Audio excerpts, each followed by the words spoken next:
So welcome everyone. My name is Basil Pizzuto, and I've been running a number of trips for Ridgewood High School for many, many years. And every time I run a trip, parents always ask, can we come on a trip? We want to go on a trip. So here's an opportunity. We're organizing this as a family trip. So you bring your kids, you bring your family, whoever you want to come on the trip, and we'll get going and talking about the trip. This is Switzerland 2023. With Mr. Pizzuto and Dr. Kashmanian. And I'd like to introduce a few slides talking about why educational travel, global citizenship, personal growth, experiential learning, and the hallmarks of a great trip. We're using a great tour company, great tour managers, and you're going to meet a fantastic one now. Adrian and I have been on trips together before. We have indeed. Great food.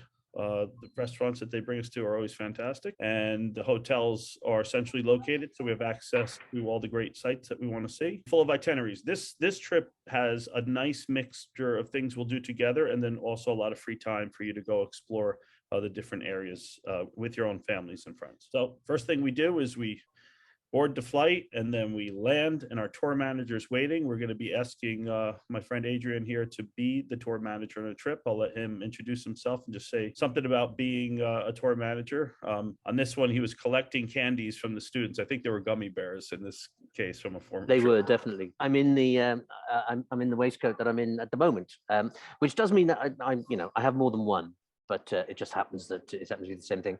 I've been a tour manager now for 27 years, including the 2 years when we didn't do anything. It's fabulous. I started being a tour manager. My first ever trip was in Switzerland, or at least a little bit of it. The trip was in Switzerland. So I've been going back and forth to different parts of Switzerland for all of my career, and it's a fabulous place to tour.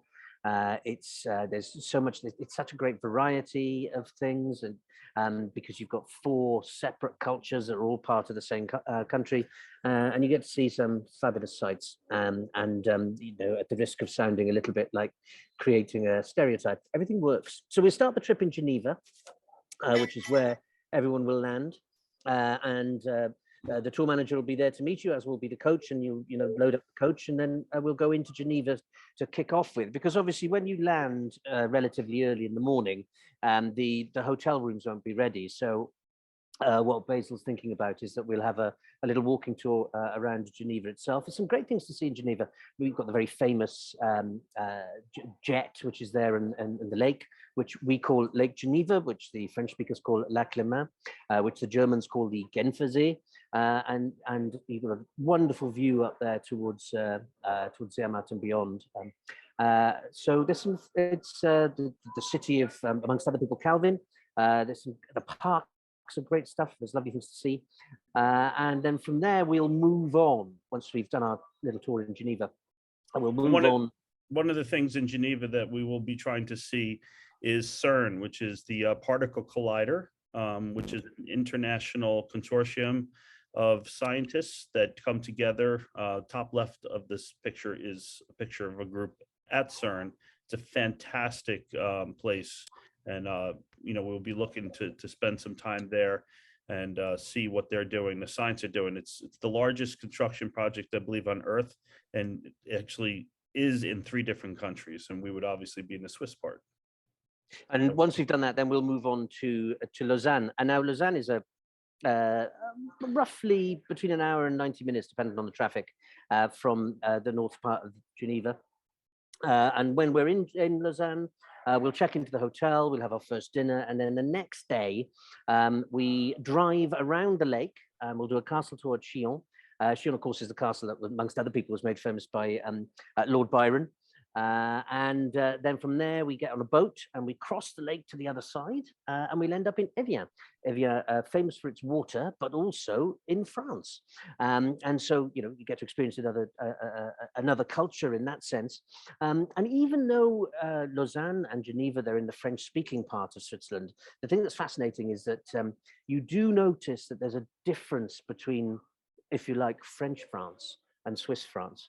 It's quite a sort of, it is really noticeable. And then following that, we have some time to explore the town. Evian's great. It's just fabulous. You know, if the weather's good enough, you might even be able to take a little dip in the lake because there's a little lakeside pool there, which is rather fabulous. And then before we get back to the hotel, we'll be going off to the chocolate factory because it's Switzerland. And in the words of Orson Welles in The Third Man, what's Switzerland famous for? Chocolate and cuckoo clocks.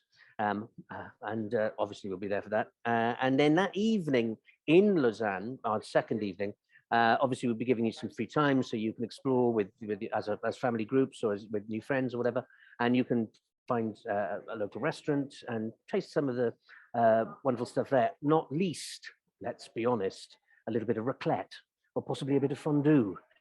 Because the great Gruyere cheese is made just up the road from Lausanne, so that's great stuff. Now, one thing I'll say about the chocolate factory, I have a picture from one of our trips at the outside, but the inside, not only are you seeing the factory, but it is actually a very interactive, fun, almost kind of like Disney-esque introduction to chocolate making. So it's a fun thing for kids. That's true, absolutely, very much so. And once you move on from there, we'll travel northwards into sort of Switzerland, up what they call a thing called the Röstigraben. Now, the Röstigraben is a Germanic word, but it signifies the border between French-speaking Switzerland and German-speaking Switzerland. And one of the towns that's right on the Röstigraben also happens to be the capital of Switzerland, which is Bern. And Bern is a great town. It's got a wonderful Zutglogge. There it is in the middle there. You can see that picture. The Zutglogge is the clock tower. And what we'll do is we'll probably get off in the region of the casino where we'll have a little walking tour around so you can get yourself acquainted with the center of the town, see some of the sights, not least the cathedral. And there's also, of course, I mean, it's very famous because Einstein was there for some time. And then we'll give people some free time so that they can have a little bit of lunch. And from there, we'll move down further into German-speaking Switzerland. It's about a 2-hour drive from Bern down to Interlaken. Now, Interlaken is between two lakes. And in glorious German fashion, when they named the town, they looked out and they said, what are we going to call ourselves? We're between two lakes. Hey, let's call ourselves Interlaken, between the lakes. And so there you've got the Thuner See on one side, and you've got the Berner See on the other side. It's in sort of the most Swiss of places you could possibly be. You're there standing next to two lakes. Lovely little place to spend some time. And from there, we'll move down the Meringen Valley, which is where the meringues come from. And we'll take I remember one absolutely idyllic time that I was staying in Wengen, and it was in the middle of the summer, not roughly about the time that we're going to be there now, not long after longest day, and so the sun is rising quite early. And I tend to wake when the sun rises, and as I woke, I heard cowbells, and I looked out of the window, and sure enough, coming down the street from my left was a herd of cows, complete with Swiss bells, because their horns don't work. Sorry, that's a bad joke. But there they were with their Swiss bells, their bells going jingle, jangle, jingle, jangle. And the farmer just led them through the village, past the hotel. Actually, one of them made a break for freedom and sort of made a little break into a little shop that was just opening. And they got him out and off he went. And that's the sort of thing that happens in Wengen. And you won't see it anywhere else. Absolutely fabulous. And then that day, we go further up the mountain. So we take the cog railway all the way up to the top.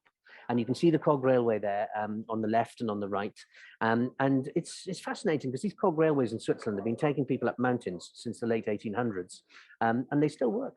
And they're great. And then you go and your ears pop and everything, and you go certain level up, and then finally you transfer into a cable car, and the cable car takes you right to the top of the mountain. Jungfrau, by the way, is also the name for Virgo in the Germanic signs of the zodiac, because and it's attributed to the fact that it's such virginal snow up there.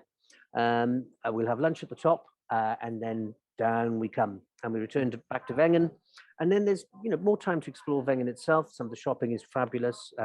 Little shops there, but also go on. Sorry, I'll just interrupt that these pictures are not from Wengen, or actually they're not the end of the trip, Reggie, a much lower mountain. So I'm sure that Jungfrau pictures are going to be even more fabulous. Once we get back into Wengen, we'll have a little bit of time, and then you have some dinner. And then the next day we'll go back down. So we descend and we get back on our coach, and our coach will drive us a little bit further around into the mountains, and we'll go up into another valley, and we'll visit a town called Engelberg. Now, Engelberg is literally translates as Angel Mountain. At the far end of Engelberg, there's a wonderful Benedictine cloister, where they still to this day make brilliant cheese. They have their own brewery, they're self-sufficient in that sense, but they also, sell cheese, and you can do walking tours around the town. And it's just a wonderful place just to sort of rest and look out. And Engelberg is interesting because it's both a summer and a winter resort, because there's a big mountain close by called Titlis that people do a lot of skiing on as well. And it's fascinating because these mountains will still they'll still have snow on them when we're there in at the end of June, at the top there, fingers crossed. And then from there we drive on to Lucerne. That evening in Lucerne, we'll check in. Lucerne is at the end of a lake called the Vierwaldstätter See. Again, going back to that wonderful German way of describing things, the four-wooded state lake. Indeed, there are 4 states around the lake, and they've got woods in them, so they call it the four-wooded state lake. And what's actually rather great there is that Lucerne will be a time to sort of relax. We'll do a walking tour in the morning. I'll take people around, or whoever the tour manager is, and we'll see the Lion Monument, and we'll see other great sites. But also, the great thing about Lucerne is it's big enough to have lots of things to do by yourself. There's some fabulous things for families to do there. There's a wonderful transportation museum.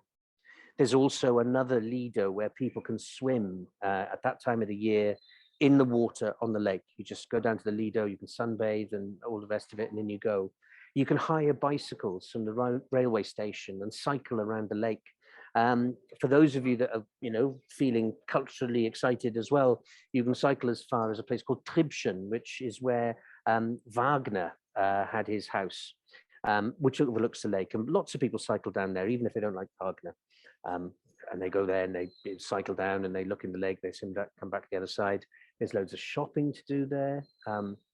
The shopping very much is a part of the Swiss mentality in that sense. You can get chocolate, there's Swiss Army knives, there's all sorts of things. It's a really, really lovely space to spend sort of relaxing sort of family time. And then the next day, we'll do what Basil was talking about then. We'll do a fabulous little trip, which is not just a cog railway and a cable car, but it includes a boat ride as well. So we get on a boat on the lake, and then we go across to a town on the other side of the lake called Witznau. There we get onto the cog railway, and we go up to the top of Mount Rigi, and then we come back down on the cable car halfway, and then we get off and we get a cable car. We go past a spa resort, which has got sort of open air swimming pools and what have you, and then we get down and we go down there. Now, the idea for that day is for us to have a late lunch down in Vegas, and then we'll get back on the boat, and we'll get on a coach, rather, I should say. The coach will come and pick us up, and he will then drive us, or she will drive us around the lake back to Lucerne, where we'll have some free time. Now that evening, if you like, the final sort of the pièce de résistance is a rather brilliant folklore show in a place called the Stadtkeller in Lucerne, which is they tell a sort of story of Swiss history through a series of games and shows, but also there's singing and yodeling and Alpenhorn playing. And it's silly, the differences, which are really fascinating as well. And what's great about this is that it's a part where you get to see the French-speaking part, you get to see a little bit of the Italian-speaking part, but mostly the Germanic-speaking part too. So hopefully, if anyone's got any more questions, then you can sort of funnel them through Basil. And if there's things that Basil can't answer, then Basil will pass them on to me. And if you've got any questions about, things to do or specific things or that sort of stuff, get in touch, and hopefully I'll see you there next year. All right. Well, thank you. Thank After you. that, we do a return home with stories to last a lifetime.